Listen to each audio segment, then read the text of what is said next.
us, transformation is quite a misused and misunderstood sort of phrase, which is quite dangerous because transforming an organization is a major undertaking. So change as a broad description has to us three categories. There's continuous improvement, there is change, and there's transformation.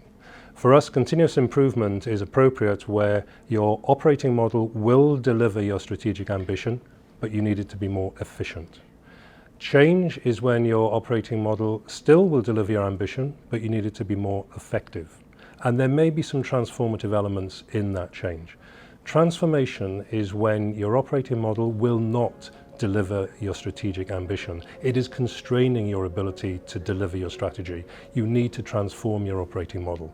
That's what transformation is to us.